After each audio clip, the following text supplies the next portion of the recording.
नमस्कार विद्यार्थी मित्रांनो, मी अमोल आगरकर इंजिनियर अमोल चॅनलमध्ये पुन्हा एकदा आपले मनापासून स्वागत करतो। अतिशय महत्त्वाची महावितरण भरती 2023-24 म्हणजे 2023 डिसेंबरला यांनी लोकमतद्वारे न्यूजपेपरद्वारे जाहिरात प्रसिद्ध केली। त्यानंतर साधारण 2 ते 3 महिन्यानंतर लिंक ओपन केली, application link, online link open केली। त्यानंतर याच्यामध्ये जे काही आता पोस्टपोन म्हणजे फॉर्म सबमिशनचे जे काही डेट आहे ती पोस्टपोन होत चाललेली आहे। कालच्याच तारखेला म्हणजे 17 मेला यांनी परत एकदा पोस्टपोनची नोटीस जाहीर केली। कालच्या तारखेला मी थोडं आउट ऑफ स्टेशन असल्यामुळे मला त्वरित व्हिडिओ घेता आला नाही, परंतु मी टेलिग्राम चॅनल म्हणजे आपलं इंजिनियर अमोल टेलिग्राम चॅनल आहे त्यावर एक शॉर्ट अपडेट्स, कारण मला विद्यार्थी मित्रांचे कॉल्स आणि मेसेजेस सुरू झाले होते काही विद्यार्थी मित्रांचे, त्यामुळे मला एक शॉर्ट नोटीस त्यावर द्यावं लागली किंवा शॉर्ट एक मेसेज आपण आपल्या टेलिग्राम चॅनलवर टाकलेला आहे। तर मित्रांनो, ती काही नोटीस आहे ती आपण आधी बघू। लोकमत न्यूजपेपरमधली आहे। जाहिरात क्रमांक 5/2023, 6/23 आणि 8/23 म्हणजे याच्यामध्ये एईचं काही नाही यायचं दिलेलं, ठीक आहे। तर महाराष्ट्र राज्य विद्युत वितरण कंपनीमध्ये सरळ सेवा भरती अंतर्गत खालील नमूद पदे भरण्याकरता 29/12/2023 रोजी कंपनीच्या संकेतस्थळावर जाहिरात प्रसिद्ध करण्यात आल्या होत्या, ठीक आहे। आणि बाकी डिटेल्स आहेत त्याच्यामध्ये कनिष्ठ सहाय्यक लेखा जे अकाउंट असिस्टंट बीकॉम बेसवर जे आहे, BBA बेसवर जे आहे। त्यानंतर विद्युत सहाय्यक म्हणजे IT इलेक्ट्रिशियन वायरमन बेसवरची वॅकन्सी 5347 पोस्ट आहे। त्यानंतर पदविका म्हणजे JEची जे वॅकन्सी आहे त्या स्थापत्य आणि वितरण या सगळ्यांना हे इम्प्लिमेंट होतं। तर इथे काय म्हटलं यांनी बघा, उक्त जाहिरातीमध्ये विविध समांतर आरक्षणासाठी कमाल वयोमर्यादा नमूद करण्यात आलेली आहे। म्हणजे जाहिरातीमध्ये जे काही मॅक्सिमम एज लिमिट आहे ती नमूद करण्यात आलेली आहे। माननीय उच्च न्यायालय मुंबई औरंगाबाद खंडपीठामध्ये दाखल याचिका जी काही 2024ची आहे 3443 आहे। या न्यायिक प्रकरणामध्ये माननीय न्यायालयाने दिनांक 19/4/2023 रोजी दिलेल्या आदेशास अनुसरून प्रकल्पग्रस्त व भूकंपग्रस्त समांतर आरक्षणातून अर्ज सादर करण्याकरता सरसकट विहित कमाल वयोमर्यादा म्हणजे यांना म्हणजे भूकंपग्रस्त आणि प्रकल्पग्रस्त यांच्यामध्ये जे काही ॲप्लिकेशन करू इच्छितात त्यांना 45 एज लिमिट वाढवण्यात आलेली आहे, ठीक आहे। 45 पर्यंत तुम्ही फॉर्म भरू शकता असं म्हटलं आहे। यापूर्वी ऑनलाईन अर्ज भरण्याकरता तारीख 20/5/2024 अशी होती, परंतु वयोमर्यादेमुळे प्रकल्पग्रस्त भूकंपग्रस्त आरक्षणातूून अर्ज दाखल करू शकले नाहीत। सर्व उमेदवारांसाठी ऑनलाईन अर्ज भरण्याकरता 20/6/2024 म्हणजे आणखी 1 महिना यांनी वाढवलेला आहे, परंतु मुदतवाढ देण्यात येत आहे। सदर भरती प्रक्रिया माननीय उच्च न्यायालय मुंबई औरंगाबाद खंडपीठ येथे रीट याचिका 3443/2024च्या अंतिम निर्णयाच्या अधीन राहून करण्यात येईल।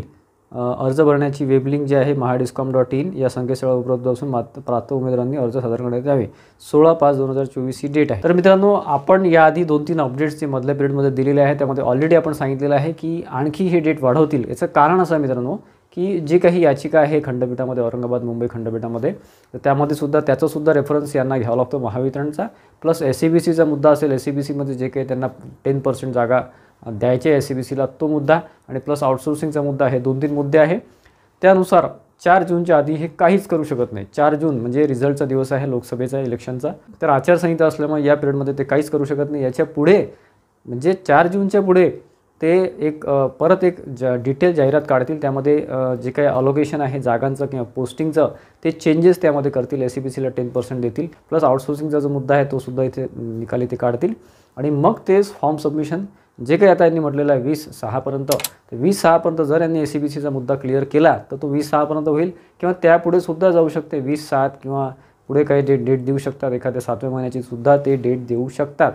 त्यानंतर पुढे एक्झाम होईल, ठीक आहे। एक्झाम लेट होते, रिझल्ट लेट होते, आपण ते समजू शकतो, मग ते फॉर्म सबमिशनसाठी हे परत डेट देत आहे, ठीक आहे, काही हरकत नाही। काही मुद्दे पण आहेत त्यामध्ये, काही अडचणी आहे, परंतु इथूनच त्यांनी सुरुवात केली आहे महावितरणने। तर पुढे बघा 20/6 ही त्यांनी डेट दिलेली आहे। ज्यांनी आधी अप्लाय केलं असेल, ज्यांनी ऑनलाईन लिंकद्वारे ॲप्लिकेशन टाकलं असेल किंवा दिलं असेल, त्यांना परत भरायची गरज नाही। ज्यांना असं वाटतं की आपण SEBCमध्ये भरायचं किंवा आणखी कॅटेगरीमध्ये भरायचं किंवा काही चुका झाल्या असतील ते परत भरू शकतात, ठीक आहे। बाकी SEBCच्या ज्या जागा आहे किंवा ज्या किती जागा आहे किंवा काय आहे ते अजून पिक्चर क्लिअर झालेलं नाही आहे, ते 5 जूनच्या नंतरच होईल, ठीक आहे। ते 5 जूनच्या नंतर म्हणजे 10ला होईल की 15ला होईल की 20ला होईल। जर ते 20पर्यंत त्यांनी डेट आणली, 20पर्यंत त्यांनी ते क्लिअर केलं नाही, तर पुढे परत ते जुलैची एखादी डेट फॉर्म सबमिशनची देतील म्हणजे देतील, ठीक आहे। अन्यथा ते 20 जूनपर्यंत जर 5 ठिकाणी जर 7-8ला त्यांनी SEBCचा मुद्दा क्लिअर केला तर 20 तारखेपर्यंत ते डेट देऊन पुढे मग ते क्लोज करतील, असं सुद्धा करू शकतात। आणि राहिला प्रश्न तुमच्या एक्झामचा, एक्झाम बघा साधारण जूनपर्यंत हे चालेल किंवा जुलैमध्ये सुद्धा जाऊ शकते. त्यानंतर एक्झाम्स होतील. परंतु जो काही इलेक्शनचा जो शेड्यूल आहे सध्या, इलेक्शनचा जो जे काही आता इलेक्शन सुरू राहणार आहे त्याच्यामध्ये बघा सध्या लोकसभेचं आहे, मग आपल्या स्टेट गव्हर्नमेंटचं इलेक्शन येईल किंवा मध्ये काहीतरी शिक्षक मतदारसंघ वगैरे बरेचसे 2-3 इलेक्शन्स आहे. तर ते साधारण सप्टेंबर ऑक्टोबर किंवा त्याच्यापुढे सुद्धा जाऊ शकते किंवा ऑक्टोबरपर्यंत आरामात आहे. त्याच्यामुळं कसं आहे की आता एक्झाम कुठल्या याला होईल, महिन्यामध्ये होईल ते कन्फर्म सांगणं कठीण आहे. महावितरणची स्पेशली, महापारेषणचं तर बरंचसं क्लिअरच आहे, त्याच्यामध्ये जुलैमध्ये एक्सपेक्टेड आहेच, मी ऑलरेडी सांगितलेलं आहे. परंतु महावितरणचे जे एक्झाम आहे ते 2-3 पोस्टचे असो, AE असो, JE असो, आणि सगळ्यात महत्त्वाचा भाग म्हणजे विद्युत सहाय्यक वितरण 5347 पोस्ट आहेत तब्बल. त्याच्यामुळे कसं आहे की त्याची एक्झाम ही लेटच होणार आहे. आधी ते AEचं घेतील, JEचं घेतील, ज्या कमी पोस्ट आहेत त्या घेतील, आणि नंतर मग ते अकाउंट असिस्टंट घेतील 468 जे काही पोस्ट आहेत त्या, आणि नंतर मग ते आपल्या याच्यावर येतील. ठीक आहे, त्याच्यामुळे याला भरपूर वेळ लागू शकतो. अंदाज कन्फर्म सांगता येत नाही, परंतु कमीत कमी जर एक्झाम झाली तर ऑगस्टमध्ये किंवा जुलैमध्ये किंवा ऑगस्टमध्ये जर झाली तर एवढं तर ते फास्ट नाहीच आहे महावितरण. जे काही आता लक्षण आहे त्याच्यानुसार एवढं फास्ट तर ते करणार नाही. परंतु जर झाली, तुम्ही तयारीमध्ये सगळं हे बघा, प्रत्येक गोष्टीसाठी आपण तयार असलं पाहिजे, हे माझं म्हणणं आहे.